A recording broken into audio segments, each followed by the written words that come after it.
Corona महामारीको जोखिम रोक्न नेपाल भारत सीमा आवतजातमा कडाई गर्ने प्रदेश 5 सरकारको निर्णय। स्वास्थ्य सुरक्षा मापदण्ड अनिवार्य पालना गराउन सबै संयन्त्र परिचालन गरिने। राप्ती स्वास्थ्य विज्ञान प्रतिष्ठानले दोस्रो वार्षिक उत्सव मनाउँदै कोरोना महामारीका बेला प्रदेश र केन्द्र सरकारले सहयोग गर्दा काम गर्न थप सहज भएको प्रतिष्ठान उपकुलपति भण्डारीको भनाए। चिकित्सा शिक्षा सुधारका माग राख्दै अनसन्द्र डाक्टर केसीको जीवन रक्षा गर्न राष्ट्रिय मानवाधिकार आयोगको आग्रह। लकडाउनका कारण रोकिएका परीक्षाहरूको नयाँ तालिका लोक सेवा आयोगद्वारा सार्वजनिक। कृषि विधेयकको विरोधमा भारतका कृषक आन्दोलित विधेयक आफूहरूको पक्षमा नरहेको भन्दै आज देशव्यापी चक्काजाम। कोरोना विरुद्धको खोपको तेस्रो चरणको परीक्षण यही वर्षभित्र सम्पन्न हुने चिनिया कम्पनीको अपेक्षा। र फुटसल सहित खेलकुद र मनोरञ्जन केन्द्रको पूर्वाधार निर्माण र सञ्चालनको मापदण्ड बनाउन सरकारको निर्देशन। युएईमा जारी इन्डियन प्रिमियर लिग टी20 क्रिकेटमा आज दिल्ली क्यापिटल्स र चेन्नई सुपर किङ्स बीच प्रतिस्पर्धा हुने।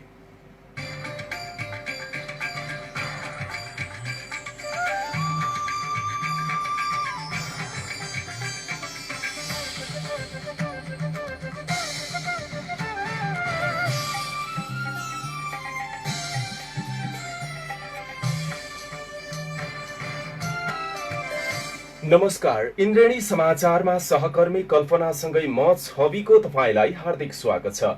इन्द्रेणी समाचार इन्द्रेणी एफएमको स्टुडियो 92.4 मेगाहर्जबाट अहिले प्रसारण भइरहेको छ।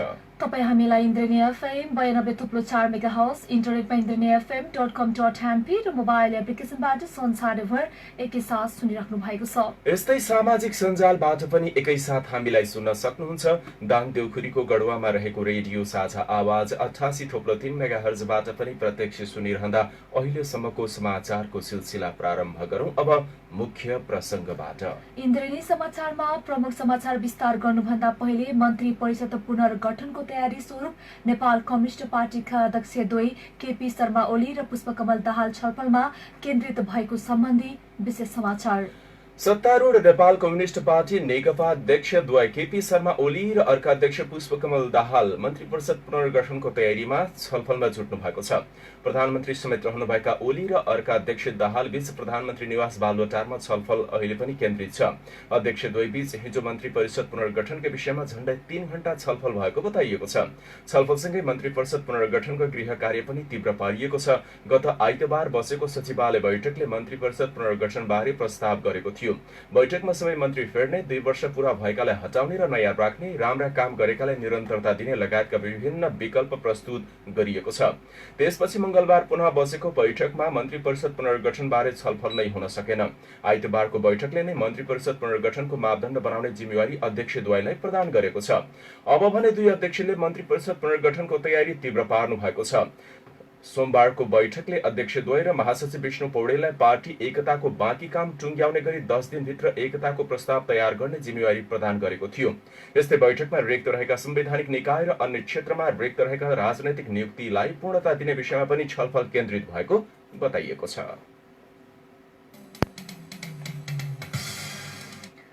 प्रदेश नम्बर 5 सरकारले कोरोना महामारीको जोखिम रोक्न नेपाल भारत सीमा आवत जावतमा कडाई गर्ने निर्णय गरेको छ।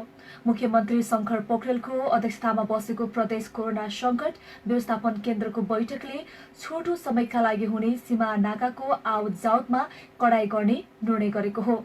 बैठकले सीमा व्यवस्थापन प्रभावकारी बनाउने, नेपाल र भारत बीचका तोकिएका सीमा नाकाबाट मात्र सुरक्षित र स्वास्थ्य मापदण्ड अनुसार आवागमनको व्यवस्था गर्ने, हेल्थ डेस्क राख्ने, अभिलेख राख्ने र आवश्यक सचेतनाका लागि प्रचार प्रसारको व्यवस्था गर्ने निर्णय गरेको छ। कोरोनाको उच्च संक्रमणलाई मध्यनजर गर्दै चाडपर्वको समयमा नेपाल र भारत बीच हुने छोटो अवधिको आवत जावतलाई नियन्त्रण तथा निरुत्साहित गर्ने निर्णय गरेको छ। यसैगरी कोभिड बिरामीको उपचारका लागि मौजुदा भौतिक र स्वास्थ्य पूर्वाधारको क्षमताले नभ्याउने सम्भावना रहेकोले तत्काल दाङको बेलझुण्डी आयुर्वेद अस्पतालमा रहेको कोरोना विशेष अस्पताल र लुम्बिनी प्रादेशिक अस्पतालमा लक्षण देखिएका बिरामीहरूको उपचारका लागि अक्सिजन थेरापी सेवा विस्तार गर्नको लागि सामाजिक विकास मन्त्रालयले आवश्यक व्यवस्था मिलाउने निर्णय गरेको छ। यसैगरी स्वास्थ्य सुरक्षा मापदण्ड अनिवार्य पालना गराउन सार्वजनिक र निजी संस्थाहरू, सार्वजनिक स्थल र सार्वजनिक यातायात लगायत क्षेत्रमा अनिवार्य मास्कको मास्कको प्रयोग गर्न लगाउने निर्णय बैठकले गरेको छ। सूचना तथा सचेतनामूलक प्रचार प्रसारको कार्य सम्बन्धित स्थानीय तहहरूले गर्ने, प्रदेश स्तरमा आन्तरिक मामिला तथा कानून मन्त्रालयले गर्ने, साथै गाउँ गाउँ र टोल टोलमा आवश्यक सचेतना र सूचना प्रवाहको लागि विद्यालयका शिक्षकहरूलाई सामाजिक विकास मन्त्रालयले परिचालन गर्ने निर्णय भएको छ। दाङको घोराहीमा रहेको राप्ती स्वास्थ्य विज्ञान प्रतिष्ठानले विभिन्न 5 दिनसम्म छुट्टा छुट्टै कार्यक्रम गरेर दोस्रो वार्षिक उत्सव मनाउन थालेको छ। आज पहिलो दिन वृक्षारोपण कार्यक्रम गरी अस्पताल परिसर सरसफाई गरेको प्रतिष्ठानले भोलि पत्रकार भेटघाट ब्रिफिङ आजै पत्रकार भेटघाट तथा ब्रिफिङ अन्तर्क्रिया दिउँसो गरेको थियो। यसैगरी भोलि वृक्षारोपण बिहान 8 बजे गर्न लागेको छ भने 11 गते रक्तदान कार्यक्रम बिहान गर्ने कार्यक्रम तय गरेको छ। असोज 12 गते वार्षिक उत्सवका दिन ओपीडी टिकट सेवा निशुल्क गर्ने लगायत कार्यक्रम गर्ने भएको छ। कोरोना महामारीका कारण यसपटक औपचारिक भव्य कार्यक्रम नभए पनि सामान्य अवस्थामा वर्षभरि कार्यरत कर्मचारी तथा चिकित्सकहरूको कार्य सम्पादनका आधारमा पुरस्कृत गर्ने लगायत खास विशेष कार्यक्रम भने नभएको प्रतिष्ठानकी उपकुलपति प्राध्यापक डाक्टर संगीता भण्डारीले जानकारी दिनुभएको छ। अहिलेको अवस्थामा कोरोना महामारीका बेला दिनरात नभनेर खटिने कर्मचारी तथा चिकित्सकहरूको उच्च मूल्याङ्कन गर्दै प्रोत्साहन स्वरूप पुरस्कृत गर्न लागि उहाँले जानकारी गराउनु भएको छ। हालसम्म प्रतिष्ठानमा 22,489 वटा स्वाब संकलन गरी परीक्षण गरिएकोमा 21,103 वटा स्वाब नेगेटिभ आएको र 1,386 वटा पोजिटिभ रिपोर्ट आएको उहाँले जानकारी गराउनु भएको छ। यसैगरी आइसोलेसनमा भर्ना भएका बिरामी संख्या 43 रहे पनि क्वारेन्टाइनमा रहेका बिरामीको संख्या 100 रहेको र फिभर क्लिनिक मार्फत 627 जनालाई सेवा उपलब्ध गराएको पनि उहाँले जानकारी गराउनुभयो। आज दिउँसो भएको पत्रकारहरूसँगको अन्तर्क्रिया कार्यक्रममा प्रतिष्ठानले हालसम्म गरेका सेवाहरूका बारेमा पनि जानकारी गराएको थियो। यसैगरी भौतिक संरचना निर्माण लगायतका विभिन्न कार्यक्रम प्रदेश र केन्द्र सरकार मार्फत प्राप्त बजेटका आधारमा काम भइरहेको र कोरोना महामारीका बेला पनि अहिलेको अवस्थालाई मध्यनजर गर्दै प्रदेश र केन्द्र सरकारले सक्दो सहयोग गरेकोमा धन्यवाद पनि उहाँले दिनुभएको छ। अहिलेको विषम परिस्थितिलाई मध्यनजर गर्दै वातावरण सहज बनाउने र आफूहरूले सक्दो उपचारमा दिनरात नभनेर खट्दा पनि अहिलेको अवस्थामा सबैको साथ सहयोग सकारात्मक भूमिका रहेको बताउनु भएको छ। विगतको तिक्ततालाई त्यागेर अब नयाँ सोच र ढंगका साथ प्रतिष्ठानलाई नयाँ सिराबाट माथि उचाइमा ल्याउन सके प्रतिष्ठान यस क्षेत्रकै गरिमाको विषय भएकाले दाङवासीको गरिमाको केन्द्र बन्ने उहाँले बताउनु भएको छ। आगामी योजना सहितका विभिन्न कार्यक्रम आज पत्रकार सम्मेलन मार्फत जानकारी गराइएको छ। यसरी प्रतिष्ठानकी उपकुलपति प्राध्यापक डाक्टर संगीता भण्डारीले प्रतिष्ठान नाफामूलक संस्थान नभएको आज जानकारी गराउनुभयो। भन्दाखेरि प्रतिष्ठान नाफामूलक होइन र 60 रुपियाँको ओपीडी टिकट कसैले तिर्न सक्दैन भने प्रतिष्ठानले आजसम्म बिरामी फर्काएको छैन। हामीले फ्री गरेर हाम्रो त डक्टर्सहरूलाई अधिकार छ, कोही पेसेन्टलाई छँदै छैन भने अधिकार छ त तिमीले पुवर फ्री। हाम्रो 2टा ड्युटी अफिसर रोटेसन वाइज हरेक दिन 2टा ड्युटी अफिसर ड्युटीमा हुन्छ। केही गरी त्यस्तै परिहाल्यो गरेको खण्डमा उहाँहरूलाई पनि अधिकार छ आएर निशुल्क साइन गर्ने अधिकार छ। त्यही भएर राति 12 बजे पनि कुनै बिरामीसँग पैसा छैन भने उहाँहरूले आएर अब जेन्युनली गरिब हुनु पर्यो होइन। अब तपाईँ हामीले चाहिँ एउटा एक्सरे गर्नलाई कन्जुसाइ गऱ्यो भने त फेरि गरिबले कसरी सुविधा पाउँछ? त्यो हिसाबले त्यो छ भने उहाँहरूलाई पनि अधिकार छ, वार्डमा बसेर नर्सलाई पनि अधिकार छ। त्योभन्दा सजिलो हामीले के पार्दियौँ? अब कुनै कुनै होला एकाध घटना हाम्रो आँखाबाट पनि मिस हुनसक्छ, काम गर्दा गर्दै त्रुटि हुनसक्छ। त्यसैलाई लिएर चाहिँ भन्दा पनि एकाध घटना हुन्छ, त्यो बाहेक चाहिँ प्रतिष्ठानले निशुल्कमा चाहिँ हामीले कोही पनि कन्जुसाइ गर्दैन। यो सबैले पाउँछ, सबै विपन्नले पाउँछ। यसैबीच दाङको राप्ती गाउँपालिका स्वास्थ्य शाखाले गत वर्षको स्वास्थ्यको वार्षिक समीक्षा गरेको छ। कोभिड-19 का कारण पूर्ण रूपमा उपलब्धि हासिल गर्न नसकेको बैठकपछि निष्कर्ष निकालिएको छ। गत आर्थिक वर्षमा भए गरेका स्वास्थ्य गतिविधिबाट यस आर्थिक वर्षमा थप नयाँ तथा सुधारका क्रियाकलापलाई अघि बढाउने उद्देश्यका साथ समीक्षा कार्यक्रम गरेको थियो। राप्ती गाउँपालिकाको स्वास्थ्य संस्थाबाट गत वर्षमा प्रदान गरेका सेवा सुविधा तथा कठिनाइका बारेमा विश्लेषण सहित समीक्षा गरेको हो। जनप्रतिनिधि, स्वास्थ्य कर्मचारी, जिल्ला जनस्वास्थ्य कार्यालय प्रतिनिधि, विश्व स्वास्थ्य संगठन नेपाल प्रतिनिधि, तथ्याङ्क कार्यालय प्रतिनिधि सहित को समीक्षा कार्यक्रममा राप्ती गाउँपालिकाका 2वटा स्वास्थ्य चौकी र 3वटा स्वास्थ्य इकाइले प्रदान गरेका जनस्वास्थ्यका विषयमा प्रमुखहरूले निवेदन प्रतिवेदन पेश गर्नुभएको थियो। सामाजिक विकास समिति संयोजक विद्याशरण चौधरीको संयोजकत्वमा भएको समीक्षा कार्यक्रममा गाउँपालिकाका अध्यक्ष नुमानन्द सुवेदी, उपाध्यक्ष जगदम्बा कुमारी चौधरी, प्रमुख प्रशासकीय अधिकृत शोभाराम रिजाल, जिल्ला जनस्वास्थ्य कार्यालय दाङका प्रमुख डाक्टर अङ्गत बहादुर शाही लगायतले गत वर्षको प्रगतिको समीक्षा तथा सुधारको विषय तथा कोभिड-19 को प्रभाव र बस्ने उपायका बारेमा विश्लेषण विचार व्यक्त गर्नुभएको थियो। कार्यक्रममा समग्र गाउँपालिकाको स्वास्थ्य प्रमुख नारायण राउत र सिसिनिया स्वास्थ्य चौकीको गत वर्षको प्रगति विवरण प्रमुख धनबहादुर खड्का, लालमटिया स्वास्थ्य चौकीका प्रमुख गिरबहादुर पौडेल, मोरीघाट स्वास्थ्य इकाइको प्रगति विवरण प्रमुख जानकी रोका, पत्थरगढुवा स्वास्थ्य इकाइका प्रगति विवरण प्रमुख चन्द्रा चौधरी, देवीकोट स्वास्थ्य इकाइको प्रगति विवरण प्रमुख कार्कीले स्वास्थ्यका विषयमा प्रमुखहरूले प्रतिवेदन पेश गर्नुभएको थियो। दाङको घोराही उपमहानगरपालिका वडा नम्बर 18 मा रहेको आधारभूत विद्यालय गिठेपानीमा निर्माण गरिएको 2 कोठे भवनको आज उद्घाटन गरिएको छ। भवनको उद्घाटन घोराही उपमहानगरपालिका वडा नम्बर 18 का वडा अध्यक्ष तथा घोराही उपमहानगरपालिकाका प्रवक्ता भरतमणि अर्यालले गर्नुभयो। 2 कोठे भवन 10,52,500 रुपैयाँको लागतमा निर्माण गरिएको विद्यालयका प्रधानाध्यापक लोकराज सुवेदीले बताउनु भएको छ। प्रदेश 5 का प्रदेश सभा सदस्य अर्जुन कुमार श्रेष्ठको सांसद विकास कोषबाट 10 लाख तथा उपभोक्ताको 52,500 रुपैयाँमा लगानी गरी निर्माण गरिएको उहाँले बताउनु भएको छ। भवन निर्माण समिति अध्यक्ष विष्णुप्रसाद पोखरेलले उपभोक्ता समितिले सरकारले तोकेको भन्दा कम रकममा तोकेकै मापदण्ड अनुसार भवन निर्माण सम्पन्न गरेको जानकारी गराउनुभयो। उद्घाटन कार्यक्रममा वडाध्यक्ष अर्यालले शैक्षिक सुधारका लागि अगाडि बढ्नुको विकल्प नभएको बताउनु भएको छ।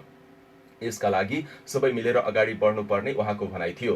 कार्यक्रममा विद्यालय व्यवस्थापन समितिका निवर्तमान अध्यक्ष केशर बहादुर रावत, कालिका सामुदायिक वन उपभोक्ता समिति अध्यक्ष सम्झना घरती, नेपाली कंग्रेस घोराही उपमहानगरपालिका 18 का इकाई सभापति मधुसूदन अधिकारी, नेकपा वडा नम्बर 18 का सभापति अञ्जन कुमार पौडेल, उक्त क्षेत्रमा रहेका 11 टोल विकास संस्थाका संयोजक मातृका प्रसाद पाण्डे लगायतले आफ्नो भनाइ राख्नु भएको थियो। अब केही दुखद समाचार। नवलपरासी बर्दघाट सुस्तापूर्व नवलपुरको दाउनेमा पहिरोले बस भिरबाट खसाल्दा एकजनाको मृत्यु भएको छ भने 6 जना घाइते भएका छन्। मृत्यु हुनेमा रुकुम पश्चिम 8 बिस्कुट गाउँपालिका 10 बस्ने 25 वर्षका हरिश चन्द्र केसी रहेको प्रहरीले जनाएको छ। बसमा 18 जना सवार रहेका थिए। प्रहरी र स्थानीयको टोलीले उद्धार गरी घाइते 7 जनालाई पुरानो मेडिकल कलेज लगिएको थियो। घाइते मध्ये केसीको गए राति मृत्यु भएको जिल्ला प्रहरी कार्यालय नवलपरासी पूर्वका प्रहरी नायब उपरीक्षक मोहन बहादुर खानले जानकारी दिनुभएको छ। बसमा सवार अन्य 11 जनाको अवस्था सामान्य रहेको छ। ना 5ख7940 नम्बरको बसलाई पहिरोसँगै खसेको लेदोले सडकबाट 30 फिट तल बस खसालेको प्रहरी नायब उपरीक्षक खानले जानकारी दिनुभएको छ। पहिरोले अवरुद्ध भएको सडक आज बिहान 4 बजेबाट एकतर्फी रूपमा सञ्चालनमा आएको छ। यसैबीच हामीलाई प्राप्त पछिल्लो जानकारी अनुसार उक्त दुर्घटनामा घाइते भएका मध्ये 6 जना मध्ये 3 जना भने उपचारपछि निको भई डिस्चार्ज भएका छन्। 3 जनाको अहिले पनि उपचार जारी रहेको प्रहरीले बताएको छ। यता दाङको तुलसीपुरमा बस र ट्रक एक आपसमा ठोकिँदा 2 जना घाइते भएका छन्। रुकुमबाट काठमाडौँ जाँदै गरेको ना 7ख2653 नम्बरको बसलाई तुलसीपुरबाट रुकुमतर्फ जाँदै गरेको ना 5ख9494 नम्बरको ट्रकले ठक्कर दिँदा उक्त दुर्घटना भएको हो। घाइते हुनेमा बस चालक तुलसीपुर उपमहानगरपालिका वडा नम्बर 14 भोजपुरका चित्रबहादुर श्रेष्ठ र सल्यानको शारदा नगरपालिका 7 स्यालापानीका बसमा सवार 21 वर्षीय राजीव हमाल रहेको इलाका प्रहरी कार्यालय तुलसीपुरले जानकारी गराएको छ। चालकको राप्ती प्रादेशिक अस्पताल तुलसीपुरमा उपचार भइरहेको छ भने यात्री हमालको भने उपचारपछि डिस्चार्ज गरिएको प्रहरी नायब उपरीक्षक शिव बहादुर सिंहले जानकारी गराउनुभयो। दैनिक रूपमा रोल्पा सिमेन्ट प्रालीसम्म आवत जावत गर्ने टिप्पर रेसले निदाएको समस्याको बारेमा सल्यान कपुरकोटमा छलफल भएको छ। कपुरकोट गाउँपालिकाका अध्यक्ष भीमबहादुर सेन र सल्यान जिल्लाका प्रमुख जिल्लाधिकारी हेमराज तामाङ लगायत रोल्पा सिमेन्ट उद्योगका प्रतिनिधि, टिप्पर व्यवसायी, स्थानीय राजनीतिक दल र प्रभावित नागरिकका बीचमा हिजो छलफल भएको हो। बैठकले कुनै ठोस निकास दिन नसके पनि निकट भविष्यमा फेरि छलफल गर्ने निर्णय भएको छ। दाङ तुलसीपुरदेखि कपुरकोट हुँदै रोल्पा त्रिवेणी गाउँपालिका स्थित सिमेन्ट उद्योगसम्म सञ्चालन हुने टिप्परका कारण सडक जीर्ण बनेको छ। सडकैभरि ठूला खाडल परेको हुँदा अन्य सवारी साधन, सडक नजिकका बासिन्दा तथा पैदल यात्रुले निकै शास्ति खेप्नु परेको गुनासाको आधारमा छलफल भएको थियो। टिप्परको क्षमता भन्दा बढी लोड बोक्ने गरेको सडक मर्मत, धुलो नियन्त्रण र स्थानीयसँग गरेको सम्झौतामा सिमेन्ट उद्योगले कार्यान्वयन नगरेको भन्दै स्थानीय विरोधमा उत्रदै आएका छन्। राष्ट्रिय मानव अधिकार आयोगले चिकित्सा शिक्षा सुधारका लागि विभिन्न माग राख्दै अनसनरत रहनुभएका डाक्टर गोविन्द केसीको जीवन रक्षा गर्न सरकारलाई अपील गरेको छ। आज आयोगका सचिव वेद प्रसाद भट्टराईले विज्ञप्ति जारी गर्दै आयोगले चिकित्सा शिक्षा जस्तो आधारभूत मानव अधिकारको विषयप्रति संवेदनशील हुन सरकारको ध्यानकर्षण गराएको बताउनुभयो। डाक्टर केसीसँग विगतका सम्झौताहरूको कार्यान्वयन स्थिति सार्वजनिक गर्न पनि आयोगले सरकारसँग आग्रह गरेको छ। चिकित्सा शिक्षा सुधारका लागि नेपाल सरकारसँग विगतमा भएका सम्झौताहरूको कार्यान्वयनको माग गर्दै डाक्टर गोविन्द केसी भदौ 29 गते जुम्लामा 6 बुँदे माग राख्दै आमरण अनसनमा हुनुहुन्थ्यो। उहाँको स्वास्थ्य स्थिति केही कमजोर बन्दै गएपछि उपचारका लागि अहिले काठमाडौँ राखिएको छ। त्रिवेणी शिक्षण अस्पताल महाराजगञ्जमा उहाँको उपचार भइरहे पनि अहिले उहाँ अनसनमै रहनु भएको बताइएको छ।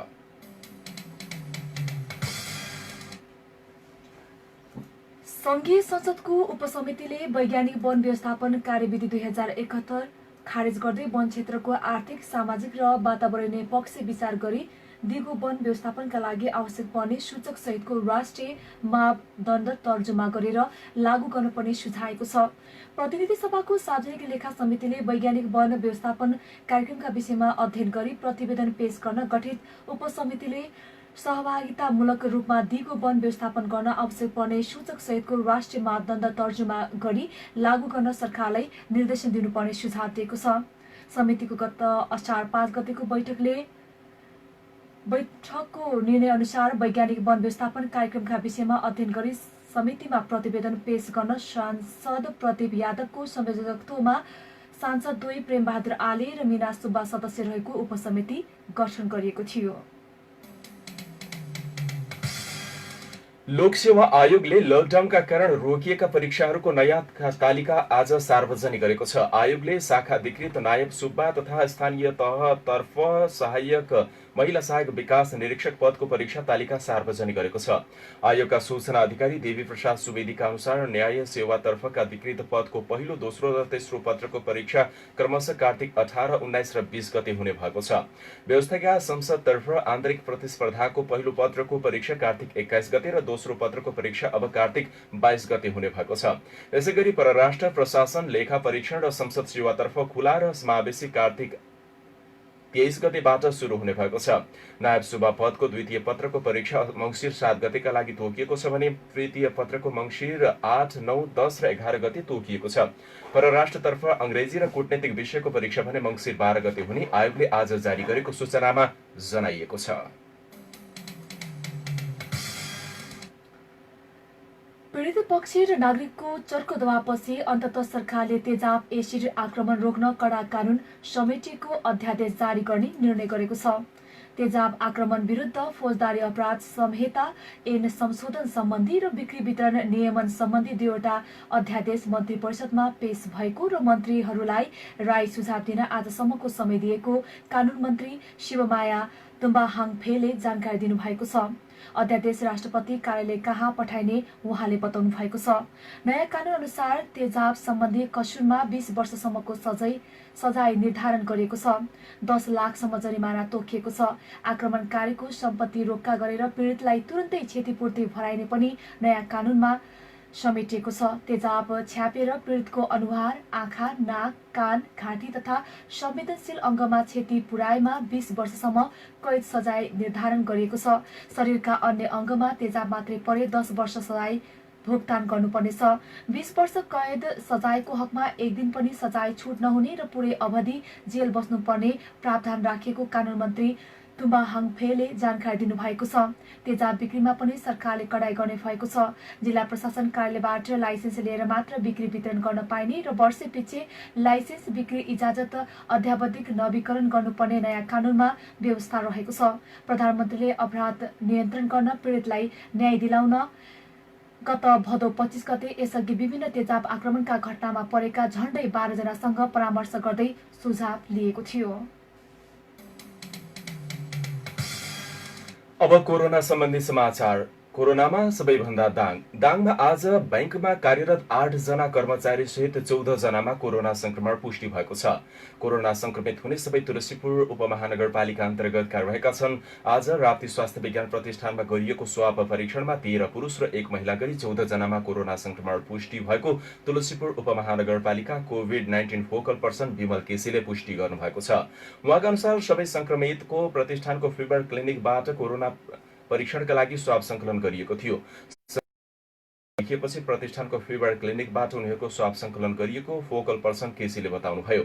संक्रमित हुनेमा तुलसीपुर उपमहानगरपालिका वडा नम्बर 5 का 25, 28, 29, 34 र 42 वर्षका 5 जना पुरुष, वडा नम्बर 6 का 43 वर्षका 1 पुरुष, वडा नम्बर 8 का 33 र 38 वर्षका 2 जना पुरुष, वडा नम्बर 9 का 20 र 22 वर्षका 2 जना पुरुष, वडा नम्बर 12 का 32 र 43 वर्षका 2 जना पुरुष र 30 वर्षीय 1 महिला एवं वडा नम्बर 19 का 28 वर्षीय पुरुष रहेको बताइएको छ। संक्रमित मध्ये 8 जना तुलसीपुरमा रहेको ग्लोबल आइएमई बैंकमा कार्यरत कर्मचारी रहेको फोकल पर्सन केसीले पनि पुष्टि गर्नुभएको छ। अन्य संक्रमित कन्ट्याक्ट ट्रेसिङमा रहेका व्यक्तिहरू हुन्। यो सँगै तुलसीपुरमा कोरोना कुल संक्रमितको संख्या 222 पुग्दा ती मध्ये अधिकांश उपचारपछि निको भई घर फर्किएका छन् भने अहिले सक्रिय संक्रमितको संख्या भने 55 मात्रै छ। यसैबीच पछिल्लो 24 घण्टामा 1313 जनामा कोरोना भाइरसको संक्रमण पुष्टि भएको छ। स्वास्थ्य तथा जनसंख्या मन्त्रालयका प्रवक्ता डाक्टर जागेश्वर गौतमले पछिल्लो 24 घण्टामा 1313 जनामा कोरोना भाइरसको संक्रमण पुष्टि भएको बताउनु भएको छ। यो सहित नेपालमा कोरोना भाइरस संक्रमितको संख्या 70,614 पुगेको छ। स्वास्थ्य मन्त्रालयका अनुसार 24 घण्टामा 1455 जना संक्रमित कोरोना मुक्त भई डिस्चार्ज भएर घर फर्किसक्नु भएको छ। हालसम्म डिस्चार्ज हुनेको संख्या 51,866 पुगेको छ। अहिले सक्रिय संक्रमितको संख्या 18,289 रहेको छ। यस्तै आज 7 जिल्ला कोरोना मुक्त भएका छन्। पछिल्लो 24 घण्टामा कोरोना संक्रमणबाट 6 जनाको मृत्यु भएको छ। यो सहित नेपालमा कोरोनाबाट मृत्यु हुनेको संख्या 459 पुगेको छ। इन्द्रेणी समाचारमा अब अन्तर्राष्ट्रिय समाचार। कृषि विधेयकको विरोधमा भारतका कृषकले देशव्यापी चक्काजाम गरेका छन्। भारतका दुवै सदनबाट पारित भइसकेको कृषि विधेयकलाई कृषकको हितैषी भने पनि यसबाट कृषकलेको आय बढ्ने दावी गरिएको छ। तर कृषकले भने विधेयक आफूहरूको पक्षमा नरहेको भन्दै देशव्यापी आन्दोलनमा उत्रिएका छन्। उनीहरूले सो विधेयकले कृषि क्षेत्रलाई कर्पोरेटको हातमा सुम्पिने भन्दै विरोध जनाएका हुन्। भारतीय किसानहरूको आन्दोलनको प्रभाव सबैभन्दा धेरै पन्जाब र हरियाणा क्षेत्रमा परेको छ। पन्जाबमा हिजोदेखि नै रेल रोक्ने अभियान चलाइएको थियो। भारतीय किसान आन्दोलन समन्वय समितिको अगुवाईमा भारतका कृषकहरू अहिले देशव्यापी आन्दोलनमा होमिएका छन्।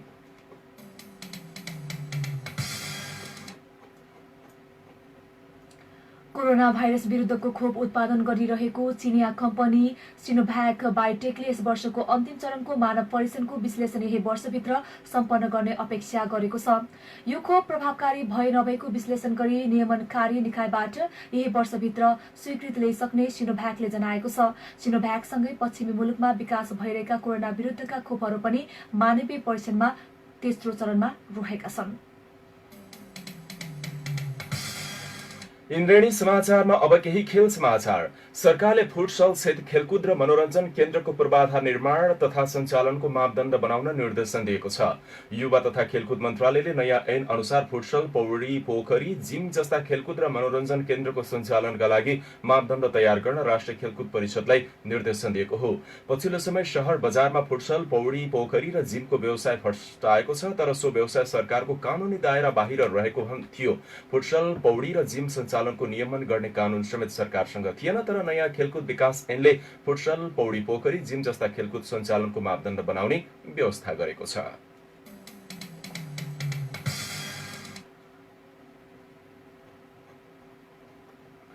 र युएईमा जारी 13औं संस्करणको इन्डियन प्रिमियर लिग आइपिएल टी20 क्रिकेटमा आज दिल्ली क्यापिटल्स र चेन्नई सुपर किङ्स बीच प्रतिस्पर्धा हुँदैछ। दुवै अन्तर्राष्ट्रिय क्रिकेट स्टेडियममा दिल्ली आफ्नो दोस्रो र चेन्नई तेस्रो खेलका लागि मैदान उत्रनेछन्। दिल्ली र चेन्नई बीचका खेल नेपाली समयअनुसार साँझ 7:45 सुरु हुनेछ। श्रेयस आयरको कप्तानीमा मैदान उत्रने दिल्ली लगातार दोस्रो जितेर निकाल्ने लक्ष्यसहित मैदान उत्रनेछ। यस्तै गैराती सम्पन्न खेलमा किङ्स 11 पन्जाबले रोयल च्यालेन्जर्स बेङ्गलोरलाई 97 रनले पराजित गरेको छ। दुवै अन्तर्राष्ट्रिय क्रिकेट स्टेडियममा पन्जाबले दिएको 207 रनको लक्ष्य पछाएको बेङ्गलोरले 17 ओभरमा अल आउट हुँदै 109 रन समेटेको थियो। यिनै देश विदेश खेल समाचारका साथ हामी इन्द्रेणी समाचारको अन्त्यमा छौं। जाँदै प्रमुख समाचार शीर्षक फेरि एकपटक। कोरोना महामारीको जोखिम रोक्न नेपाल भारत सीमा आवत जावतमा कडाई गर्ने प्रदेश 5 सरकारको निर्णय। स्वास्थ्य सुरक्षा मापदण्ड अनिवार्य पालना गराउन सबै संयन्त्र परिचालन गरिने। राप्ती स्वास्थ्य विज्ञान प्रतिष्ठान घोराहीले दोस्रो वार्षिक उत्सव मनाउँदै कोरोना महामारीका बेला प्रदेश र केन्द्र सरकारले सहयोग गर्दा काम गर्न थप सहज भएको प्रतिष्ठान उपकुलपति भण्डारीको भनाई। चिकित्सा शिक्षा सुधारका माग राख्दै अनसनरत डाक्टर केसीको राष्ट्रिय मानव अधिकार आयोगको आग्रह। लकडाउनका कारण रोकिएको पैसाहरूको नयाँ तालिका लोक सेवा आयोगद्वारा सार्वजनिक। कृषि विधेयकको विरोधमा भारतका कृषक देशव्यापी आन्दोलित। विधेयक आफूहरूको पक्षमा नरहेको भन्दै आज देशभर चक्काजाम। कोरोना विरुद्धको खोपको तेस्रो चरणको परीक्षण यही वर्षभित्र सम्पन्न हुने चिनिया कम्पनीको अपेक्षा। र फुर्सद सहित खेलकुद तथा मनोरञ्जन केन्द्रको पूर्वाधार निर्माण तथा सञ्चालनको मापदण्ड बनाउन सरकारको निर्देशन। युएईमा जारी इन्डियन प्रिमियर लिग टी20 क्रिकेटमा आज दिल्ली क्यापिटल्स र चेन्नई सुपर किङ्स बीच प्रतिस्पर्धा हुँदै। हवस् त अहिलेलाई बेलुकी 5:30 को यो इन्द्रेणी समाचार सकियो। समाचार सुनेर साथ दिनुहुने यहाँहरू सबै श्रोता र प्रविधि संयोजन गरी साथ दिने प्राविधिक साथी आरएल जोशीलाई धेरै धन्यवाद। बेलुकी 7:30 बजे अब तपाईँ अर्को इन्द्रेणी डायरी सुन्न सक्नुहुनेछ। अहिलेलाई समाचार कक्षका सबै सहकर्मीहरूसँगै साथी कल्पना अनि म छवि आज्ञा माग्छौं। नमस्कार।